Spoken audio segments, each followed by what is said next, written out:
마켓 이막 이장입니다. 최근 들어서 중국의 경제지표 부진합니다. 주말 동안 나왔던 무역지표 그랬고요. 그리고 오늘 물가지표 역시도 부진하게 발표됐습니다. 자, 중국의 1월 소비자 물가지수 상승률 전년 대비 0.8% 상승했습니다. 이것이 지금 5년 만에 1%를 밑도는 수준이고요. 그리고 정부의 목표치 3.5%입니다. 그에 비하면 한참 못 미치는 수준이죠. 5년 만에 가장 낮은 수준의 소비자 물가, 디플레이션에 대한 우려감이 제기가 되고 있고요. 또 생산자 물가지수 보겠습니다. 전년 동월 대비 4.3% 하락했습니다. 전월에 마이너스 3.3%, 전문가 예상치 마이너스 3.8%보다 크게 밑도는 수준 마이너스 4.3%. 35개월 연속 하락세, 최장 기간에 이 생산자 물가지수의 하락세가 나타나고 있는데요. 자, 이걸 어떻게 봐야 되느냐? 일단 디플레이션 우려감이 나오면서 중국 정부의 부양책이 나올 수 있을 거라는 기대감 동시에 나오고 있습니다. 그리고 이렇게 이 소비자 물가가 둔화됐던 이유에 대해서 국가통계국이 국제유가가 하락하고 채소 가격이 덜 올랐다 이렇게 코멘트를 했다고 하는데요. 춘제 효과, 착시 효과도 있습니다. 지난해는 1월에 춘절이 있었고요. 올해는 2월에 춘절이 있는 만큼 춘절 전후로 이 지난해 같은 경우는 채소 가격이 많이 올랐지만 올해는 이제 2월로 가게 되면서 조금 이 착시 효과도 있습니다. 이런 부분들. 자, 일단 시장은 조금 기대감 반영하고 있어요. 중국 증시 같은 경우 현재 하락 출발했다가 상승으로 돌아서면서 3,100선을 회복하는 시도를 보여주고 있습니다. 자, 우리 증시 안에서 거래대금 실리는 쪽 보면 양대 시장에서 네이버와 다음 카카오가 동시에 거래대금 1위 종목으로 나타나고 있습니다. 자, 네이버 같은 경우는 지금 아주 중요한 시점에 있는데요. 이 지난 해가 계속 횡보했던 한 해였잖아요, 네이버. 그 전에 2회 동안 주가가 상승을 했었고요. 지난 한 해 횡보하는 그 가운데서 지금 저점 수준을 저격하고 있습니다. 자, 지난해 저점이 64만 3천 원이었는데요. 지금 64만 8천 원 수준까지 주가가 떨어지는데, 자, 이 수준에서 추세를 이탈하지 않고 반등을 주는지, 추세를 살짝 깨면서 또 반등을 줄지, 아니면 추세를 완전히 이탈하게 될지, 네이버의 성장 스토리가 훼손되느냐, 유지되느냐, 자, 그 여부 좀 달려 있는 것 같습니다. 시장 움직임 살펴보도록 하겠습니다. 박상정 캐스터 전해드립니다.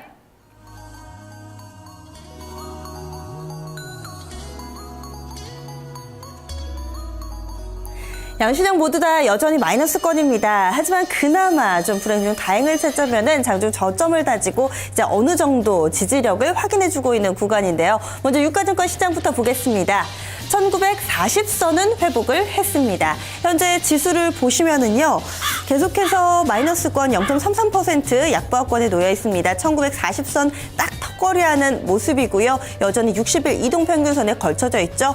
분봉을 보시면은요, 계속해서 1940선대에서 옆으로 좀 횡보하고 있다는 것까지 확인이 됩니다. 그리고 10시 35분 구간에서 장중 저점이 만들어져 있는데, 앞서 말씀해주신 이 중국의 1월 물가지수 두 가지가 이 시간대에 나왔었죠. 예상치는 1월에 소비자 물가지수 1%였는데 이것을 약간 좀 하회하면서 중국의 추가 부양책으로 이어지지 않을까라는 기대감이 조금씩 나타나고 있는 상황입니다. 지수를 조금 더 끌어올려주는 호재가 될지는 지수가 그 대답을 해주겠죠. 이어서 수급 상황 확인하겠습니다. 수급 상당히 좀 특징적인데요. 외국인과 기관이 장 초반에 매수 대응했었는데 완전히 다르게 포지션을 바꿨습니다. 외국인 기관 1시간 만에 매도로 전환되는 흐름이고요. 특히나 외국인 쪽 매도가 다소 가파르게 나오고 있습니다. 현재 111억 원의 매도 우위고요. 기관 쪽에서는 매도하기는 하는데 매도폭 제한적입니다. 25억 원의 매도 우위. 이런 가운데 10시 구간까지만 해도 매도 대응을 하던 개인이 매수로 돌아섭니다. 162억 원의 매수 우위. 이렇게 되면 외국인과 기관의 매수가 매도로 돌아서고요. 그리고 또 개인은 매도에서 매수로 돌아서는 서로 자리를 바꾸는 모습을 보여주고 있죠. 이어서 코스닥 넘어가겠습니다. 코스닥도 590선을 회복을 했습니다. 지금 현재 보시면은요, 0.13% 조정을 받고 있기는 한데요. 593.05포인트 기록하고 있습니다. 보시면은 20일 이동평균선에서 어느 정도 지지력이 확인이 됐습니다. 현재 일본 캔들 보시면 아랫꼬리를 길게 달고 현재 장중 고점 부분까지 다시금 회복하는 흐름을 보여주고 있죠. 낙폭 만회하는 중입니다. 그럼 이렇게 낙폭을 줄일 수 있었던 수급 주체 과연 어느 쪽일까요? 보시죠. 바로 외국인입니다. 외국인 현재 매수로 돌아서는 흐름을 보여주고 있습니다. 외국인 쪽에서 현재는 60억 원 가까이 매수로 자리를 잡고 있고요. 이런 가운데 개인은 꾸준히 사들이고 있죠. 개인의 매수폭 260억 원가량 집계되고 있습니다. 반면에 오늘 기관은 코스피, 코스닥 모두 다 파네요. 현재 기관 쪽의 매도 물량은 300억 원가량으로 집계되고 있습니다. 그럼 오늘장 코스피, 코스닥 모두 다 팔고 있던 기관부터 포커스를 맞춰보겠습니다. 기관이 그럼에도 불구하고 사고 있는 종목들은 과연 어떤 종목일까요? 현재 쇼핑 리스트 확인해 보시죠. 가장 많이 사고 있는 종목이 대우조선해양입니다. 그럼에도 불구하고 오늘 대우조선해양 2만 원권에서 다소 좀 저항받으면서 밀려 내려가고 있는데요. 오늘 외국인과 기관의 수급이 엇갈리는 흐름 보여주고 있습니다. 조선주들 전반적으로 흐름 좋은데요. 대우조선해양 현재는 2% 정도의 조정 양상 19,900원 현재가 기록하고 있고요. 이 밖에 종목군들을 보시면은 대체로 만원권 이상의 사이즈가 큰 종목 상당히 많습니다. 셀트리온, 한국전력, SK이노베이션, 신원, 기업은행, 한세실업, 한화케미컬 순으로 뒤를 잇는데요. 지금 종목군별로 묶어보자면은 화학주가 중간중간에 좀 보이시죠? SK이노베이션, 한화케미컬, LG화학 이런 굵직굵직한 대형 화학주들 담고 있고요. 또 의류주 두 종목이 보입니다. 앞서 10시 구간대 리포트를 자세하게 살펴봤던 한세실업, 오늘장 기관 쪽에서 매수가 좀 들어오는 종목이고요. 또 의류주 가운데 신원도 눈에 띄네요. 이렇게 기관 쪽에서는 의류주 그리고 화학주 이렇게 두 부분에 대해서 매수가 좀 나오고 있는 양상입니다. 이어서 기관이 팔고 있는 종목입니다. 오늘장 전반적으로 매도 포지션을 잡고 있기 때문에 매도 물량이 집중되는 종목도 상당히 관심이 있으실 텐데요. 오늘 보시면은 MPK, 미스터 피자 코리아죠. 이 종목으로 매도가 좀 집중되고 있습니다. 현재 4% 정도의 하락 흐름이고요. 콜마 B&H, 이 종목 스펙 합병으로 인해서 우회 상장된 종목입니다. 오늘장 4%대 하락 흐름이고요. 종목들 이름이 상당히 좀 기네요. 한세, 예스24홀딩스, 메리츠 종금증권 이런 종목들 이름을 올리고 있는데요. 지금 보시면은 기관이 팔고 있는 종목 가운데 신저가를 기록하고 있는 종목들이 속속 눈에 띕니다.